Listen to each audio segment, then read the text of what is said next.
Hello and welcome to the Sports Generals. We are live, even though Josh doesn't appear to be. Yes, I'm alive. I got it done just in the nick of time. Sweet. Well, I'm Bryan Fraley, and in the boxes next to me, I've got Josh Unger and Jason Vaughn. What's up, people? Yep. What's up, guys? How you doing today? Oh man, I'm blessed, man. How about you guys? How y'all feel? I'm feeling the same way today. It's been a nice, easy Thursday morning for me. So Yep. I'm just That's missing bad. you guys here in the All Sports Cleveland studios. I want my Generals back. Man, I want to be back. we'll No, be back. We still got the health and safety protocols going on right now, but we'll be back in studio soon enough. Absolutely. Well, Josh, you want to get us started off? I know that you had a hot topic you wanted to bring to the table to get us started today. With the NFL Coaching Carousel, Yes, sir. some of these moves were not surprising, but the one I want to focus on is the one that I think everybody is talking about, and that's the Miami Dolphins. Fins up. Yes. Shout out to my Uncle Scott and my cousin Mark. They are both huge Miami Dolphins fans. So just wanted to give them a quick shout out. But looking at this, I have no idea what the Dolphins were thinking. I have no idea. Fins up. Hey. That's my dorsal fin, by the way. Yeah, that's our dorsal fin. I'm gonna go with that. You're right, though. Yeah. This one was puzzling after the way that they finished out that season after a horrible 1-7 start. Not a lot of people saw that coming. Yeah, and you know, he had Brian Flores. That's the head coach of the Dolphins. That for those that's tuning in that's not familiar with the story, Brian Flores was let go by the Miami Dolphins, which is weird, but he's had to deal with subpar quarterbacking, if even subpar, and you know, they let him go, and it seemed, and not only is it mind-boggling, but he's been able to weather the storm, get this team to be a 500 ball club, get their defense to be elite, and they still think they could do better than this, and I'm confused. Yeah, it's really confusing, and here's the thing. Most of the reasons I should say, that the Dolphins struggled, I would not say that reflects on Flores. I would say it reflects on, like, maybe the offensive coordinator or the general manager, Chris Greer, making some really bad personnel decisions, whether that's in terms of trades, free agency moves, coaching, or I'm sorry, not coaching, draft picks. But like, when you look at it, the Dolphins at one point won 7 straight games before getting absolutely shellacked by Tennessee. And last year, yeah, they got destroyed by Buffalo in that final game, but they were right there It was. down the stretch in playoff contention. And you could tell by watching the Dolphins, players were really buying into what Brian Flores was selling. It wasn't like one of these situations where the coaches the players are just like, yeah, whatever. I'm turning back on you. Talk to the hand. It flashback to last week's show, but whatever. But it wasn't that type of thing. The players were like, yeah, I'm behind you. I love what we're doing. And then all of a sudden, because of this power struggle, you're just going to blow it up? He won the locker room over a couple of years ago. You know, it was when he first got to Miami, he is a Bill Belichick disciple. So, you know, they have the different quirky ways of doing biz or doing things in the NFL. But one of his things that some of the veterans didn't like at the time was him cutting the music off during practice. And, you know, a lot of the pros like to listen to music while they practice, specifically whether it's hip hop or R&B or whatever genre it is. He came in. He said, "You know what? We're not about to listen to nothing." And then he played it was a Jay-Z song specifically, but it was more of a like a shot towards one of the players. I can't think of it at the top of my head, but he's like he's Bill Belichickian, and he does a lot of his strategies trying to win off the field, but get into your head. And he won them over. They bought into him, and Miami's front office felt otherwise, and that's unfortunate. Right. And I don't remember if it was this show or if it was So What's the Catch, but I know that we discussed that 7-game winning streak the Dolphins were on. And when you look at some of their opponents, it wasn't exactly the strongest schedule of opponents they were facing. So, I guess there is a criticism to be made that, like, yeah, they got hot, but who were they playing against? What was the level of competition? And then what happened when they went up against a Tennessee and a Buffalo, But I was really impressed. I think winning 7 straight in the NFL, no matter who your opponent is, that's a very impressive run. Yeah. Amazing. Yeah.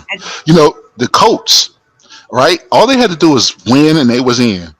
Who they lose to? The Jaguars. Right? Who had absolutely nothing to play for, rather.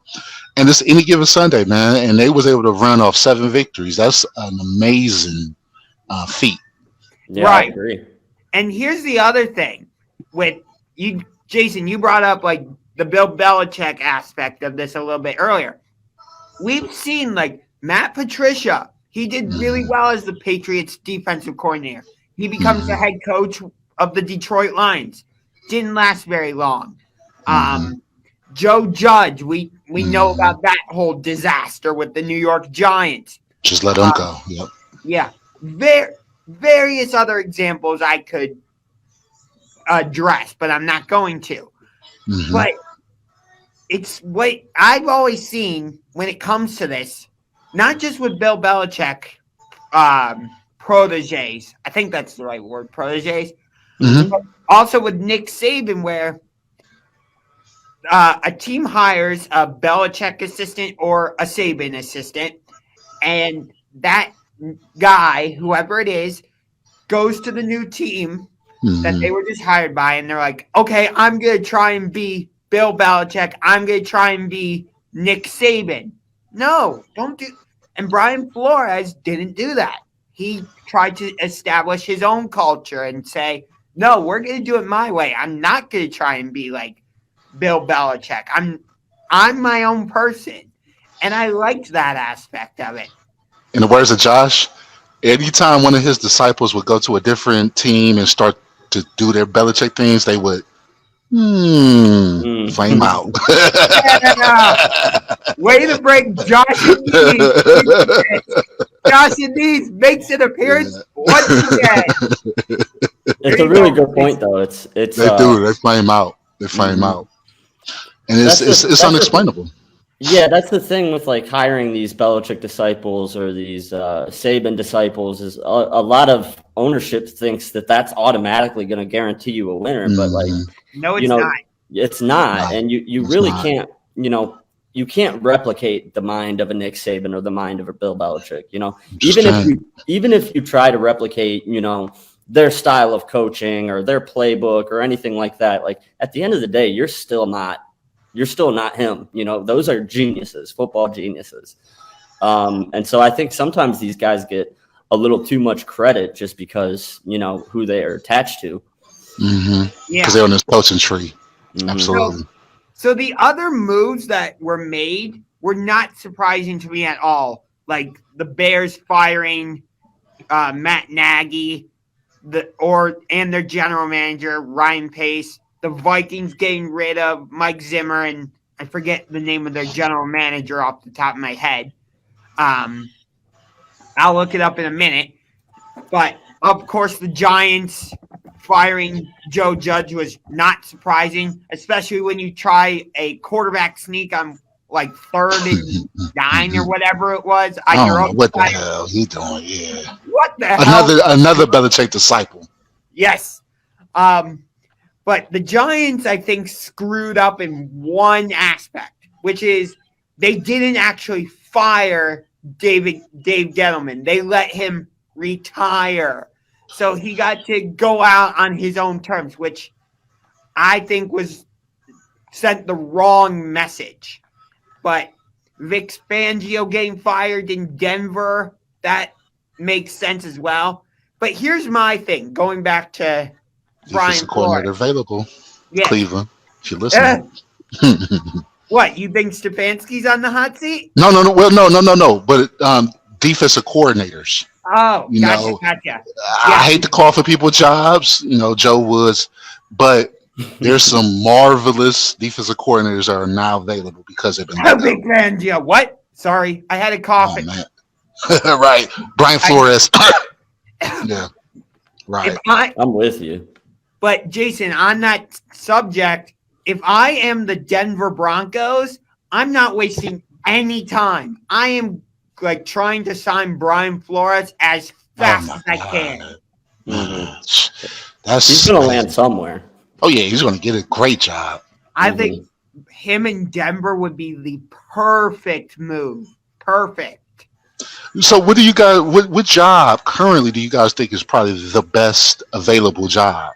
Denver. Probably Denver job? Yes. Yeah, probably. It's hard to disagree with that. Especially with the culture of winning that they have in Denver, they've won, and they've been to the Super Bowl not too long ago. So it's at least an established organization, whereas some of these other places are the cupboards are bare. They're starting from scratch, and there's at least a little bit of a structure in place for winning in Denver, in my opinion. Now, one would say Miami is blind. He did leave it in a good position because they got a good defense. Yeah, they have the quarterback. Tua. There you go. You're welcome. He's a bridge quarterback, I would think. There's rumors that Flores originally he wanted Justin Herbert. Ownership went with Tua, and the rest is history. Yeah. But you have to have a star quarterback. That's the first thing. And if you don't have that, you can't do anything. That's the only thing about that Denver job that I don't like is the quarterback situation. Yeah. But it's rumors. I'm sorry. It's rumors.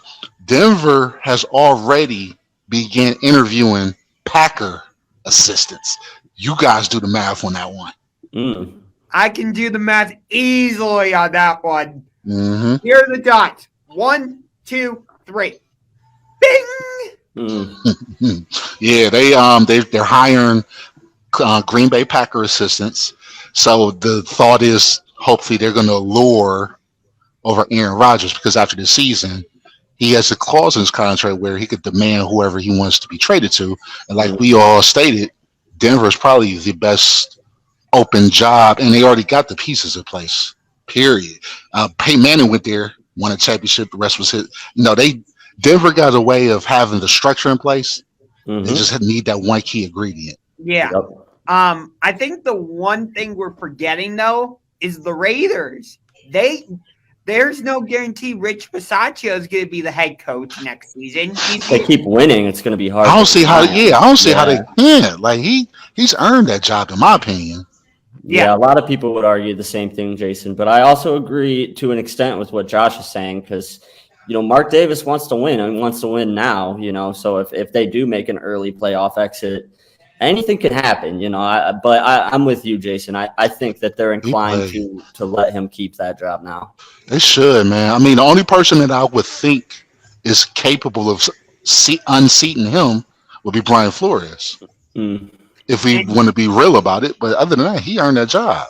And Jason, you said earlier that Bryan Flores wanted Justin Herbert, but the people above him, whether that's the general manager, ownership, whatever, overruled him. Gosh, that sounds so familiar. I wonder why. That's weird, man. That's weird. And guys, I'm for the viewers that's tuning in, there was a lot of discussions about bringing a guy that's going through a lot of legal issues from the Houston Texans to Miami. Those talks were ongoing all season, and at the end of the at the last minute, the owner pulled the plug on it. But I believe Brian Flores was pulling for having Deshaun Watson because that's somebody that he think he could win with. Which I mean, we can win. Everybody can win with him, but he got a lot of legal issues. We get that, but again, ownership makes the final calls. Yeah. Like, for example, I don't think the Browns whoever the head coach was at the time, I think it was Mike Penton, didn't actually, don't quote me on this, but if I have this story correct, I don't think Mike Penton actually wanted to draft Johnny Manziel. Right. Yeah, you're right. But Asshole move. like you were saying with how the Dolphins ownership group or higher ups overruled Flores, I think it was roughly the same type of situation. It was a Haslam. It has Jimmy Haslam written all over it. Penton might not have been the coach at the time. I may be a little bit off on that, but I think it was Penton that year. Yeah, you're right though. I mean, ownership, regardless what organization is we're talking about, the ownership is going to have the final call. And there's certain ball clubs where the owner he interferes a lot. They try to Jimmy Jones this situation, and it's like, man, let the football guys be the football guys, and you all be the owner guys, and everybody will live happily ever after. Yeah, Yeah. I'll give you an example. The Pittsburgh Steelers. The Rooneys have pretty much been hands off. Oh yeah, yeah. And look at how well they've done. I believe they've only had like 3 head coaches in their past 50 years. Chuck Noll, Bill Cowher, Mike Tomlin. Tomlin's never had a losing season. True. They have 6 Super Bowls, which they were the first team to do that. And in my opinion, because of stuff surrounding the Patriots, in my opinion, the Steelers are the only team that have 6 Super Bowls, but we can save that for a different day. Because we don't count championships. But my overall point is, look at how well they're doing, and then you look at somebody like the Dallas Cowboys, where Jerry Jones is hands-on. The reason they hired Mike McCarthy as their head coach is because McCarthy was going to be, yes, man, Puppet. yes, yes. He wasn't going to go against what Jerry Jones was going to do. Exactly. Yeah, I think Brian Flores with if they could get a guy like Rodgers to come to Denver, or if he could pair up with Derek Carr in Las Vegas, I think he's drooling at the opportunity to work with those guys over a guy like Tua. Yeah, that's a good hire. Yeah. The Dolphins look like fools for passing on Justin Herbert right now. They're dysfunctional, man. And they've always been dysfunctional. Like, why would we think they've changed all of a sudden? Yeah. The guys that's at top calling the plays, the ownership, that's going to be a reflection of the ball club. Yeah. Yeah. There's always been drama and controversy with Stephen Ross and the ownership at the Dolphins, and they've always made questionable decisions. And, that's why they're one of the teams that in the past decade has been, in the bottom half of the NFL and hasn't really been in the conversation for being in contention. And that's a shame too, because they were, one of the great organizations in the NFL at a time, not too, well, for us, not too long ago, but for Josh, it was forever ago. He wasn't around for that. But yeah, with the history they have down there with Marino and some of the things that they've done and the perfect season in their past. Exactly, the only perfect season. Yep. And it's a bummer to see, them continue to struggle, but it reminds me a lot of the situation here in Cleveland. That's what I was referring to earlier. So unfortunately, that's a good topic too. Right. I think the Dolphins, I understand, how should I say this? I get why the Dolphins made the move, but I think they fired the wrong guy.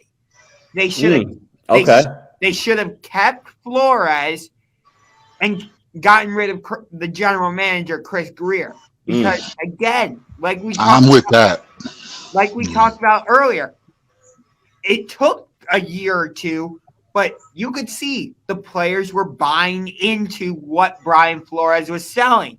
That defense was flying around, and Man, they wanted to make plays. And you could tell, maybe not Tua necessarily, but the offense was there, and they they were, led the league's turnovers. yeah, they were. You could tell the offense was at least developing something. Mm-hmm. Mhm. And then, like, you just pull the plug on it. Why?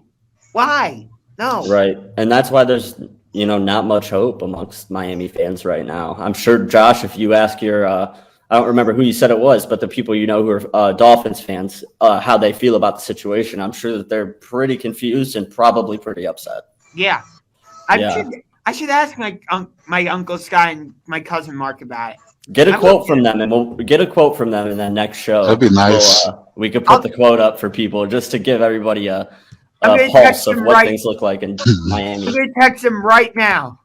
Miami, they even the Miami Heat, which is a good segue to our next conversation. But their fans wouldn't show up until halftime. Like it's a party always in Miami. There's a They lot got more to do in important things, Miami. Yeah. right? Yeah, there's always something else to do in Miami. It's not like Cleveland or Milwaukee, where it's like, man, the game's the only thing to do. Yeah, that's a good point, Jason. But you're right. The Miami Heat are part of the NBA, which is a great segue because, Josh, I know the next topic you wanted to touch on was Steph Curry. Recently he passed, he set the record for three-pointers in NBA history. So now's a good time to have the conversation that Josh wants to have. And I think Tough one. I'm not going to make your point for you, Josh, but I know that you have some opinions about Curry and what he needs to do to cement his legacy, if I'm following what you're putting together, right? Yeah. So here's my thing. I get it. Steph just passed Ray Allen to become the greatest three-point shooter of all time. I totally understand it, and I get it. He has 3 NBA championships. But for me, with not just him, but the Golden State Warriors, in order to really cement themselves, I think they need to win a championship this season. Because, and here's why. Because when you look at that 2015 run, you know me well enough to know that generally I don't like to use injuries or COVID as an excuse. I've established that. But in this case, a lot of fans and experts tend to agree that, let's say, Kyrie Irving and Kevin Love were healthy. Yes. Mm-hmm. We would have beaten them in that series. Right. And with basketball, it's easier to make this argument, too, because when you're out one player, you're out 20% of your starting roster. Right. So it's a bigger deal when one of your guys is out. And not just that, but the NBA now is what? It's big threes. Every team's got a big three.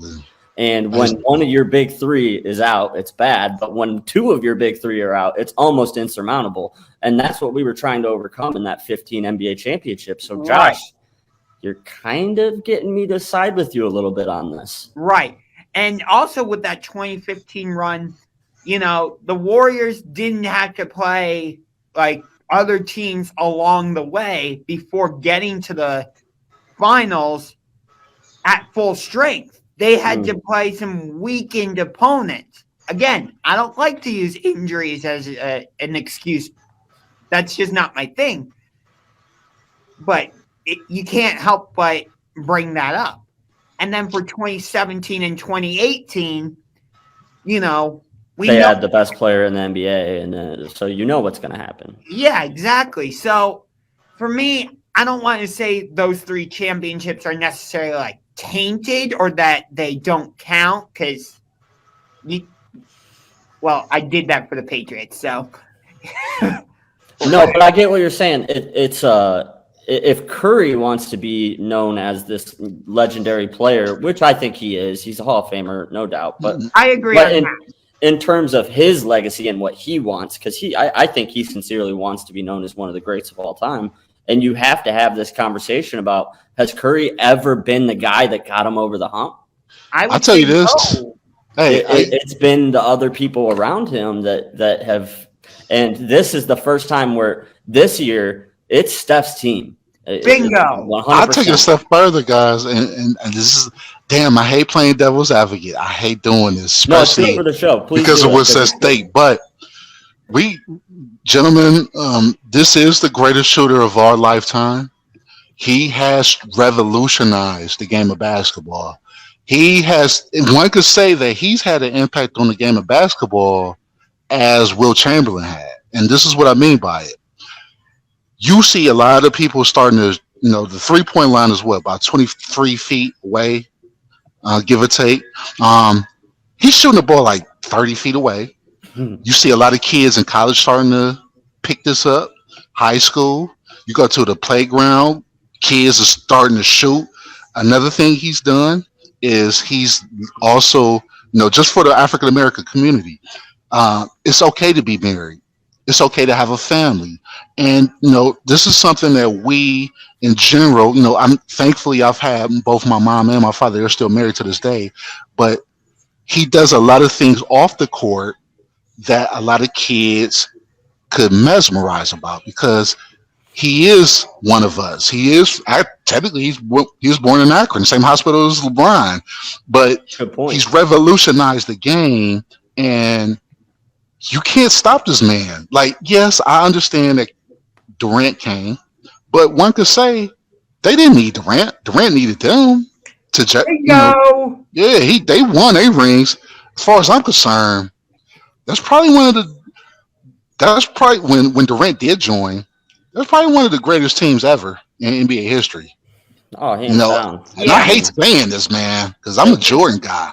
Right. But he's revolutionized the game. Like, LeBron is great, a Hall of Famer, but Steph has revolutionized and changed the game, and that's a whole big difference. LeBron had a blueprint to follow with MJ and Kobe. The blueprint was there for a guy like LeBron with his build and his style of play, whereas Steph took the game and changed it completely. Like when we look at spacing and ball movement and like you said, shot selection and the number of threes teams are putting up per game, and the analytics behind it, the value of shooting threes over shooting twos. And that all started with Steph Curry when he came into the league and was, all of a sudden he's shooting 10 threes a game and nobody was ever doing that, even guys like Reggie would go like 5 for 6, and we're like, dang, that's he shot a lot of threes tonight. He shot 6 threes and made 5 of them. Steph's out here shooting 13, 14, 15, and he's knocking down 10 of them,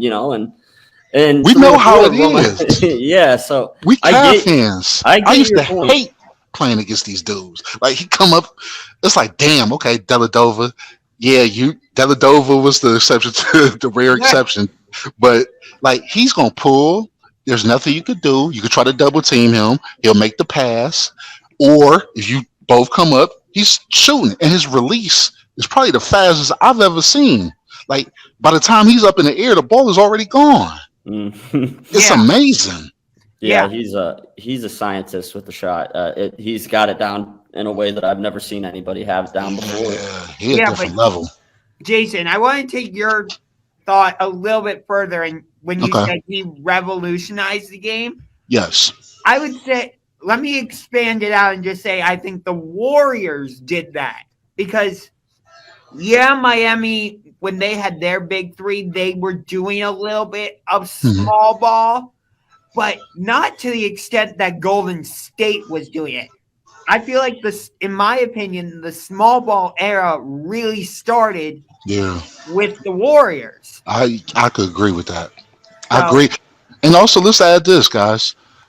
So yes, the Warriors as a team, they won at rings, but if we look at each generation throughout time, when we think of the Bulls, we think of Jordan. When we think of the Celtics, who had their run, we think of Larry Bird. When we think of the Lakers, we think of Magic and Kareem, different eras, but it's always that one centerpiece. And Steph Curry is the centerpiece, whether we want to admit it or not. He's the centerpiece of the Warriors, and he has changed the game. Especially this season, you could say he's the centerpiece. But here's the other part of my reasoning for why Steph needs to win a title. well, there's a second layer to it. Because who won Finals MVP in 2015? Yeah. It wasn't Steph. True. Iguodala or something? True. Yeah, it was true. It was Iguodala because of his Mhm. defense on LeBron. Who won Finals MVP in 2017 and I want to say 2018? Durant, right? Yeah, It was Durant. Mm-hmm. So Steph, yeah, he won regular season MVP, which I don't think he should have won in 2016 unanimously. I was all right with him winning it, just not unanimously. And I think the only reason he did win it unanimously is because people were like this. Oh my God, we've never seen anybody do anything like this. But in that regard, I think people were a little too tunnel visioned. I know that's not totally correct grammar, but just roll with it, all right? Cool. But because I think you got to look at the other aspects of the game where I think Steph struggled that year. And I think he continues to struggle, but he hasn't won Finals MVP. Let me take a different approach. No, I understand what you're saying totally, Josh. Trust me, I get it. But let's say that Steph is so comfortable in his game, so much of an alpha, where he's not afraid to let other people shine. He openly recruited Durant to come there. Hey, I know you the star. I mean, it's my team, but hey, if it takes you to win the MVP to win, I'm for it. His selflessness, man, that's something that's underlooked. But he doesn't need the ball. I mean, even though he's a point guard, he'll get the ball, but I think he's so confident in himself as a shooter. And everybody that they're going against, I said, that's not even correct. Anybody that they're going against, they have to look out for him. They're watching him. Durant, yeah, we ain't really got nobody to defend him, but where's Curry at? And he's doing all these running around, going through picks. He's getting his defender tired. Right. And then he's open. And you can't block that.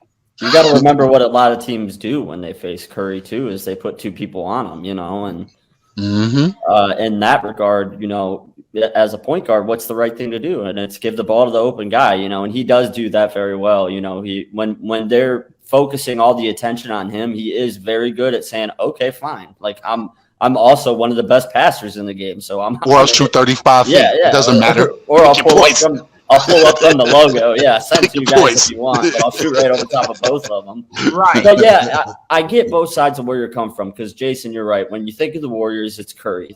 He's the guy. He's the centerpiece. He is the Golden State Warriors. I hate admitting it too, man. It's tough. Man. Yeah, I beat myself up last night. But Josh, am I really feeling this way? Right. Yeah. Josh made a good point too, though, that it's not just him. Because a lot of that has to do with his coach and Klay Thompson, because he had a partner in crime that he could start to institute this style of play with. Right. Because one guy ain't going to change the game all by himself. He has to have his teammates buy into it. And he had the right coach and he had the right teammate with Curry and Klay to really change the game like they have. And now, the whole league is trying to replicate what they've done in San Francisco. So because of him. Oakland, San Francisco, whichever one it's in. They were in Oakland, now they're in San Fran, yeah. Yes. Well, soft. That's a soft move. Stay in Oakland. Oakland is losing all their teams though. I feel bad for Oakland, man. They lost the Warriors. Well, kind of they lost. They better keep the Athletics. They're not going to. I think the Athletics are on the verge of leaving and going to Vegas. That's a bummer too, because they've put together some real good teams. That'd be unfortunate if that happens, man. I'm to be real. It's just, it's another example. It's gentrification, man. It's take it across the bay where the money's at. Yeah, and that it's not right. But that's unfortunately we're talking about these owners. Jay, you made a good point earlier. Don't say that you know exactly what an owner is going to do, because at the end of the day, I have no clue. You don't know. These guys are, they can get power hungry, they can get money hungry, they can get motivated by all kind of things that we don't understand as civilians or normal peasants, I should say. That's the word. Yeah, Us as they're peasants. beneath us. Right. Like we don't understand the motivations of a billionaire. We're here. Right. Yes. Like these billionaires they're not regular human beings. They have they're not. Like when you have $1 billion, that's going to change you as a person because you've got. You got that for a reason, man. Like it's rare to be a billionaire. Well, for one, you got to be. That's a different type of guy or lady, but you got to be cut different to get that money. Mm-hmm. They all work 7 days a week. Every one of these guys, like Elon Musk and Steve Jobs, say what you want about them and their character. Not the best guys, whatever. But they're hard workers. So yeah. Speaking of hard work, though. But we could do a whole show on what you're talking about, Jason. We could do a whole show on this, like teams moving away from places like Oakland and into ritzier areas like San Fran. And it's a bummer, man, but that's part of the reality of sports. Is that at the end of the day, Cleveland to Baltimore. It's a money. Well, we ain't gonna give it back. Business. Baltimore to Indianapolis, Seattle to Oklahoma City. That's the one that pisses me off the most. True. I hate Minnesota Lakers to LA. The one that pisses me off the most is the Jazz. When New Orleans, it went from New Orleans to Utah, where they have nobody in Utah listens to Jazz. You can trust me on that one. That's true. That one's kind of stupid. I'll give you that. But my grandmother, when she was alive, my grandma Evelyn, rest in peace, love you. She always had this shirt called. It said the New Orleans Jazz. I'm like, they play in Utah. This is when I was a kid. Right. When you're a kid, she told me they used to play there, and I'm like, oh wow, I didn't know that. Or the Lakers too, like they were in the land of 10,000 lakes, so their name made sense. Now they're on the coast of an ocean. Yep. Go figure. Right. Yep. But the playoffs, they are coming up. I would love to. NFL playoffs. We got to, guys. Mm-hmm. All right.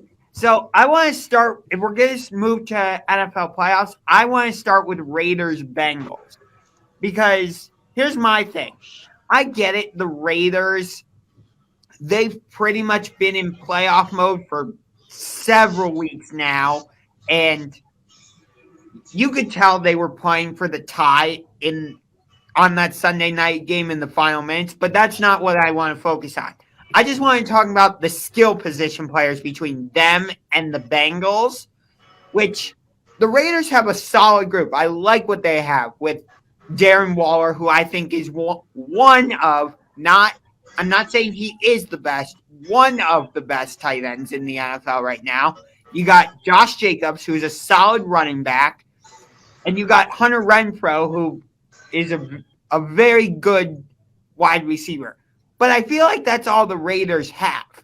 When you look at the Bengals, they've got T. Higgins, they've got Jamar Chase, they got Tyler Boyd, they got Uzama, who's a underrated tight end. Joe Mixon. And they have Joe Mixon. So for me, when I look at just the skill position players, not factoring in defense or quarterbacks or anything else, I think that favors the Bengals.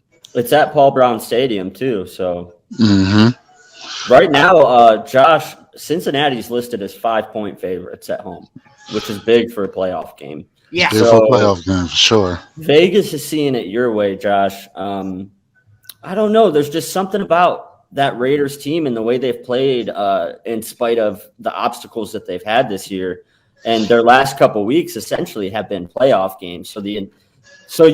I'm just the football guy in me looks at it and just I know that this should be I have no problem with the Bengals being 5-point favorites at home.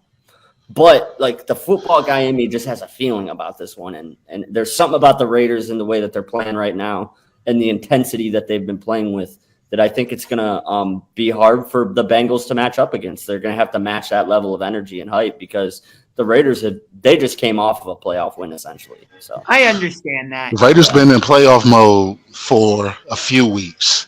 I'm going against the grain. I'm picking the Raiders in this one. They had the best. Or the hardest competition to get to the playoffs. They beat all playoff teams, right? Yeah, they had a lot of playoff teams that they beat. I think sometimes Vegas has a weird way of accumulating money from the general public, right? And I think this is one of those situations where everybody, Cincinnati, they're the young guns. They are scoring all these points. Everybody's pulling for them, but um, 5 points, that's too much. And Mhm. this is their first playoffs ever. So the Raiders, I think they are in the mindset where they basically be playing on have these road games. They already in playoff mode, and I think that the Raiders are going to beat the Bengals, in my opinion. I mean, Hmm. Bengals is starting to grow, but they can't beat the Raiders. Not right now. They get this is one of the bumps that they're going to have to go through. Okay. Here's my thing. Like I said, I did mention that I see that the Raiders are in playoff mode. I understand that. Like they had to take a game-winning field goal to beat us late in the season. They had to take a game-winning field goal to beat the Chargers last week. I get it. I trust me, I do. I just think the Bengals, yeah, they rested their players last week, so they may be a little bit rusty. I get that. But something about the way they're playing, the way they've played like against Kansas City. Kansas City got out to a big lead against the Bengals early on. And I get it. Kansas City is not, or the Raiders are not the Chiefs. I get that. But still, I think other teams getting down to Kansas City like that would have been like, okay, we're going to pack our bags and go home type of thing. Cincinnati didn't do that. Joe Burrow, like, juvenized, I think that's the right team, or maybe not, whatever the word is. We know what you're trying to say. Yeah. Yes. I Whatever don't, the but word go is. on. Move on. I feel I know. I'm not even going to repeat Galvanized. what you said. There you go. Galvanized. There we Yeah, go. Joe Burrow galvanized. I don't know what I juvenized. like that. I like that. juvenize. Largely Juvenize. galvanized. Largely, yeah. Yes. I feel you. Yeah. Joe Burrow galvanized that team. Zach Taylor helped to galvanize that team, and the Bengals came back. Mhm. Cincinnati swept Baltimore and Pittsburgh for the first time since 2009. We swept them. Yeah. But to me, that shows me that there's something happening in Cincinnati. Joe Burrow Mhm. has reinvigorated the Bengals. Oh yeah. I love this matchup, and I mean these are two of the guys that throw the ball more than anybody in the NFL too. And as good as Joe Burrow's numbers are this year, Derek Carr's thrown the ball 100 more times than him, and he has 4,800 yards. Burrow has 4,600. So Derek Carr, he's having a hell of a year out there too. They also got an aerial attack, but Josh, I agree that the skill players I think have a little bit of an edge on Cincinnati, but production wise, the guys on Vegas are getting it done. Sure.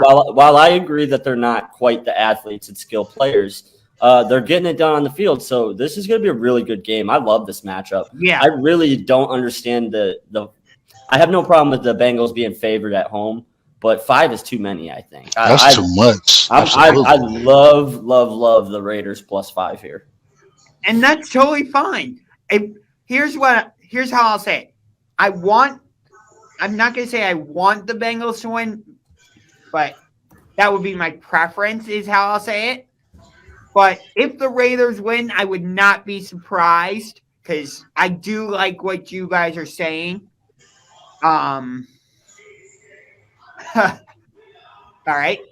But Yeah, no, I understand totally. Trust me. yeah, Like I do get it. But here's my concern with the Bengals. I don't know the last time they got over the playoff hump. Like back in 2013, they had a home playoff game against the Chargers when the Chargers were still in San Diego, which is where they should still be. They should not be in Los Angeles. But Right. so I definitely want to talk about ownership, moving teams, and all of that. Let's definitely do that in a future. Oh yeah, because there's a lot of history. Yeah. Just to get off a little slightly off topic. For those that's not familiar, Cincinnati Bengals play at Paul Brown Stadium.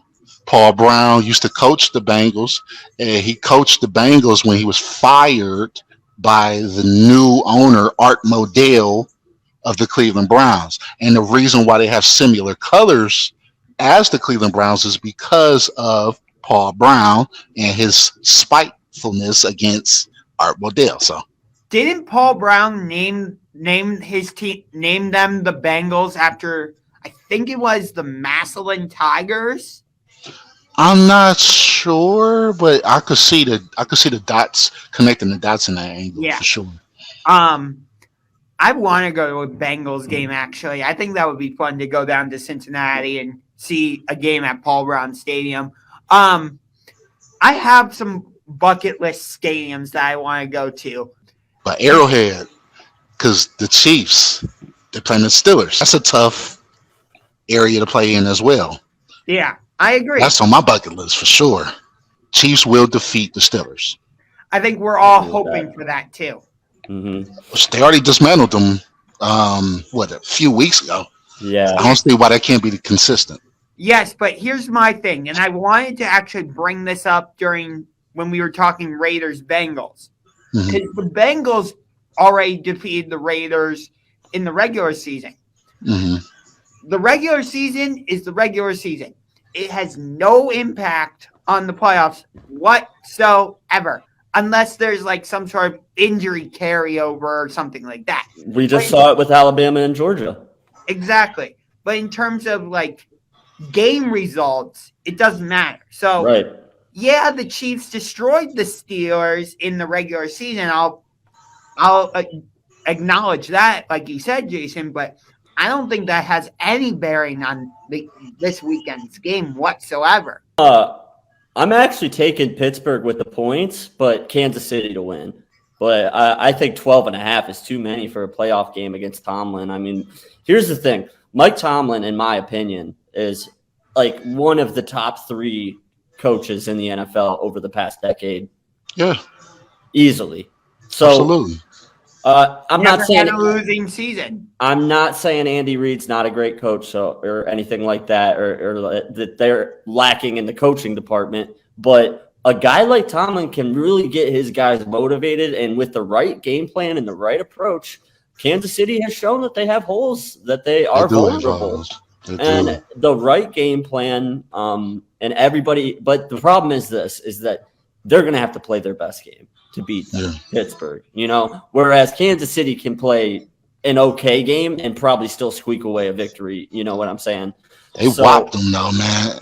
And I know y'all say regular season ain't the same, but yeah, you're right. They did. They dominated them. And here's the other thing. It's at Arrowhead. It's the loudest stadium in the country. It's going to be a crazy atmosphere. It's going to be really tough for that offense to operate with how loud it is there.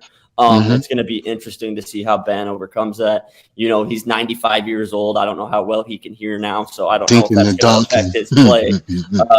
But no, part of me, I can't believe I'm going to say this. Part of me wants to see the Steelers win this game. Bryan, what? What are you talking about? I know. Judd, I don't want to listen. I don't want them to win the Super Bowl. I'm not going to go that far. But it'd be a good way for Ben to go out. I love Mike Tomlin. I'm a big Tomlin guy. It would be a really cool story to see him win a big game like that with Roethlisberger one more time. I think it would be cool because I'm not a Kansas City fan. Like I'm not a Patrick Mahomes, fan. I think it'd be great. I don't want to see Kansas City again. Josh, you're the guy that always says, I don't want to see the same 2 teams again. I don't want to see the same 2 teams again. The best way for Big Ben to go out is to go out in the first round. Yep, and let's knock the Chiefs. We'll get the Chiefs out of there, and there you go. So we're guaranteed that there's a new Super Bowl matchup this year, Josh. You got to be all about that. Yeah, I do, but not at the expense of the Steelers. No way. If it was any other team but the Chiefs in the AFC, I'm all against the Steelers. But I don't like the Chiefs, man. I want to see their dominance. I don't want to see them dominate the way the Patriots had. So I would love to see them get knocked out early. But at the end of the day, I hate Pittsburgh. If they lose, they lose. They get knocked out. Yeah, if they die, they die. So we all in this. Well, So me and Josh, we're taking Chiefs. You taking Steelers. No, I'm taking the Chiefs to win, but Steelers to Okay. cover. I Okay. think the Steelers cover. They probably can come within 10. Oh But, yeah, they'll cover. They'll definitely cover. yeah, It's a playoff game. Yeah, they'll cover. right. It's a 12.5 point spread. So in my opinion, I think that's an easy cover for them. But yeah, don't. we'll see. New England and Buffalo. I like Buffalo here. I think that Belichick's the man. He's great. They've put together a really good season considering the personnel they have. Mac Jones is a really good quarterback. He's growing. He's getting better. I just don't think they're there yet. I think that it's too soon for this Patriots team to make a run. And while the Bills have shown a lot of weakness and they've been a little shaky here in recent weeks, I just like Josh Allen in this game. I think this one comes down to quarterback play. And for me, Josh Allen's just got the edge over Mac Jones. I'll take the Bills. Yeah. So I'm going to go back on my word a little bit because I said earlier, like, regular season does not matter. But when these two teams played on that Monday Night Football game in Buffalo, it was like 50-mile-per-hour winds, and it was just crazy weather. So Mac Jones only threw the ball 3 times, and you can't base anything off of that game. That game was an anomaly. Exactly. You can't watch the film from that game and gather anything about the opponent. So thank you. You took the words right out of my mouth. It's like, I could tell that's where you were going with it. It's like we have PSP. So we're going with the Bills. So all of us going with the Bills. Sounds like it. Unanimous Bills. That surprises me. I thought that we were going to have at least one New England. Now Philadelphia and Tampa Bay. I got the Bucks easy. I wanted to pick Philadelphia. I did.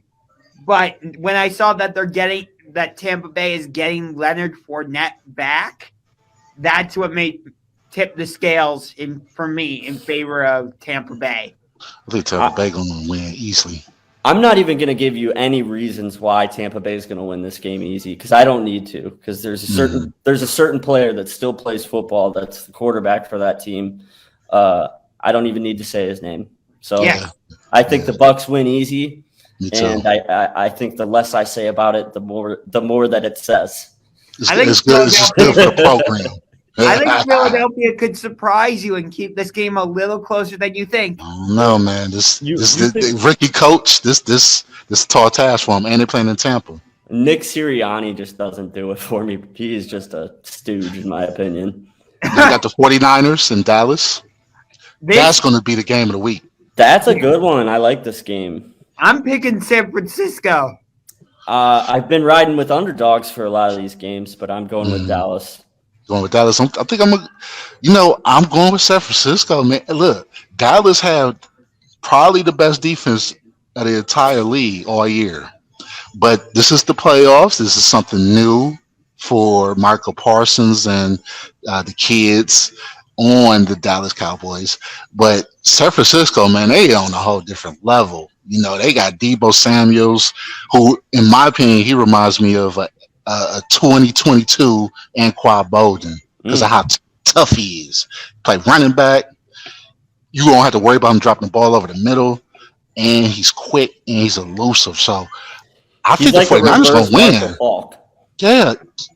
That's interesting. Yeah, where Marshall Falk was a running back. Well, he could catch too. You could send him out wide and he could play receiver. It's the reverse. It's a reverse Marshall Falk. He's a wide receiver that they could put in the backfield. Anquan Bolden mixed with Falk. Yeah, he's a hybrid, a Bolden Falk hybrid. I like that a lot. Hell of a hybrid too. Yeah, he is. Do you remember a couple weeks ago on the show when we were talking about the connections between McVay, Mike Vrabel, and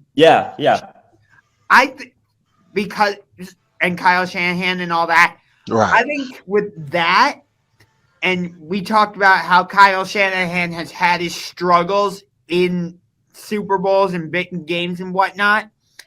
I think that's part of the reason why San Francisco is going to win this game because they have that chip on their shoulder, specifically Kyle Shanahan of, okay, I need to get rid of this stigma or image, whatever word you want to use there, and show that I can win these big games. Show that I do know what I'm doing because he wants to get rid of the stain that Super Bowl 51 left on him, and he wants to get rid of the stain that Super Bowl 54 left on him. And which is a coincidence, but two other people from the NFC West that's going to be playing on Monday night will be Arizona Cardinals against the Rams. Yeah, and at the beginning of the season, I thought the Rams was going to, at the beginning of the season, if you would ask me, I thought the Rams was going to represent the NFC. I think Green Bay will. It's going to come down to, in my opinion, probably the winner of the 49ers Cowboys game versus the Packers in the NFC Championship. But I think that the Cardinals is going to lose, and I can see the Rams beating them. I got the Rams in that one too. I'm actually going with the Cardinals on this one. Going Cardinals? Okay. You think they're ready to win now? That, and also, I don't fully trust Stafford. I don't. He's shown, like I said in the Baltimore game, it seemed like Chuck Clark was his favorite wide receiver. This is his first playoff, I think. No, he's been to the playoffs before. Oh, yes. He just hasn't won anything. I've just seen, based on his history, I don't know if I can fully trust him. I like what I'm seeing from Arizona offensively. I believe they're getting D-Hop back for this game, if I remember correctly. That's huge. He won all season. Yeah, so. But Murray hasn't been playing good, though, at the end of the season also.